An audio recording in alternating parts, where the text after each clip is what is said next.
Hello, everyone, and welcome to the Starseed Dragon Channel. This is our new perspective for the day, and we are using the Sun and Moon Tarot. It's my little mini deck. It's my go-to deck, and I travel with it all the time because it comes in a little tin and it travels very nicely. I use it all the time, as you can see by its beginning to be rather worn. But I love it. I love this deck so much. I'm sure they have a regular sized one, but I like the mini one. Sometimes decks get so large that I can't handle them with my hands because I'm an old lady and I have arthritis sometimes. But that's neither here nor there. So today we got the Five of Cups, the Prince of Cups, which is the equivalent of the Knight of Cups, right? And we got the Moon. Now the cups represent water, which is emotionally based, your feelings, your emotions, how you feel about a certain subject or situation, or things that come from your heart, right? And the Moon is a major arcana, and La Luna is the divine feminine, right? So it's the yin qualities of yin and yang. And so it dives deep into emotions as well. So the Five of Cups represents disappointment, sorrow, being disappointed in a certain emotional connection, or an intimate connection. It can be, with a person, place, or thing. It can be with a lover or a romantic situation, or it could be a familial situation, or it could have something to do with a loss of a friendship, right? It speaks to, she's crying over these 3 cups that have been spilled, but she's not seeing the 2 cups that are still standing and full. So it's one of those, fives represent challenge, right? And it is a challenge sometimes when you are so saddened by things not turning out the way that you were hoping they would, or you imagined that they would. And when people fail you, when people fail to reciprocate your love, or they end up disappointing you, or perhaps misusing your trust, right? So the Five of Cups speaks of disappointment and sorrow and loss, right? And not, this is one of those situations where it's a glass half full kind of thing, right? The opposite aspect, or the negative aspect of that, is that you're walking away from something that may be potentially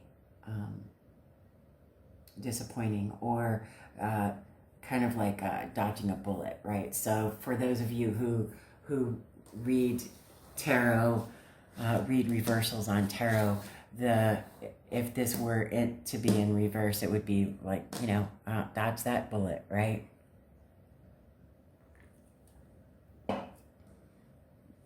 So but in general, fives are challenges. So the challenge in this Five of Cups would be to be able to see the glass as half full instead of the glass as half empty, right? To be able to walk through those disappointments and feel them and experience them, and yet still be able to see those 2 full cups and learn the lesson, right? To appreciate and be grateful for what you learned from it, so that you can not have to relearn it, right? Nobody needs to relearn sorrow and loss and disappointment, right?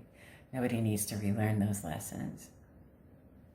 A lot of people do, but I mean, that's the challenge, right? Is to be able to find the gratitude in learning the lessons from experiencing that challenge and that disappointment, right?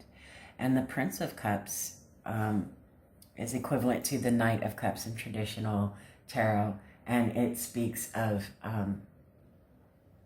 a new love coming your way, right? New experiences. So getting over that, learning that lesson of that disappointment and kind of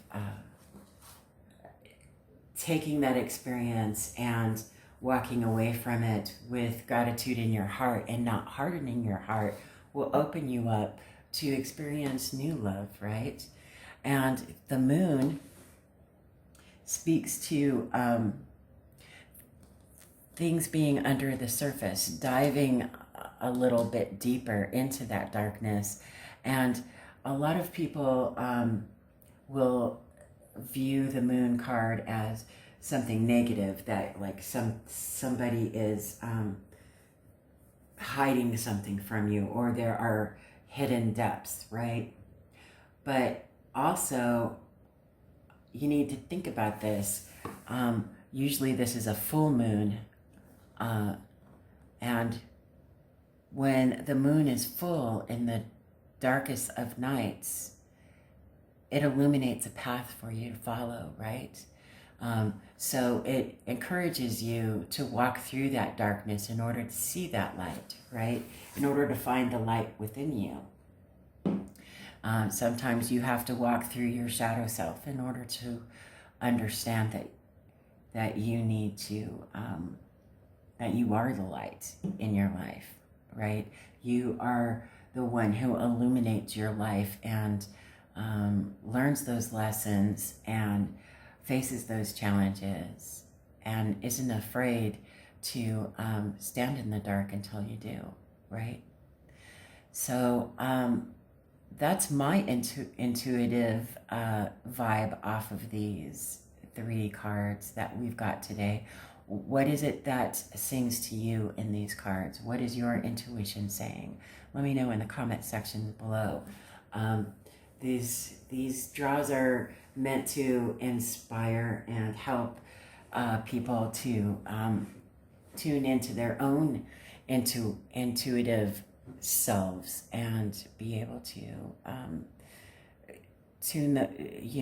finally tune those, because not everybody has been spending their entire lives in front of tarot cards and using them as tools to help bring balance or a new perspective to them, and using tools like tarot to help fine-tune their intuition. So that's what we're doing here, right? We're helping each other to fine-tune our intuition and listen to our own inner voices, right? Everybody has different insights and different perspectives, and I think that it's a good thing for us to share, right? Okay, so I got a Beyond Lemuria card. This is my pocket size oracle card that I also travel with. I'm not traveling, but I will be soon. I will be soon. I'm going to travel to lands far and away very soon, looking for a new home. So here we go with alignment. You can manifest the life you wish to call in. Look at where your desires are being seated. If your plans or dreams aren't unfolding as you would like, take a closer look at other areas in your life. Is something out of step with integrity? Are you making decisions through fear or love? If it is through fear or avoidance, Your manifestations may seem to backfire. To encourage you back into balance, become a vibrational match for what you desire. Instead of striving harder, cultivate the feeling of already having all you seek. You will be surprised at what this shift in perspective creates. Beautiful. And it works nicely with these 3 cards, doesn't it? What do you think? Let me push this up here a little bit so you can see the picture. And then we got a super attractor. These cards are great inspirational cards. And it says, my greatest spiritual shifts don't come through force. They come through freedom. I think we've had this recently, right? But I guess we needed to hear it again, right? These are great cards. What a great draw for today. Something to really think about. What is it that sings to you in these cards today? Let me know in the comment section below. I'd love to have a conversation with all of you. So other than that, I hope you have a great day, and I will see you on the next video.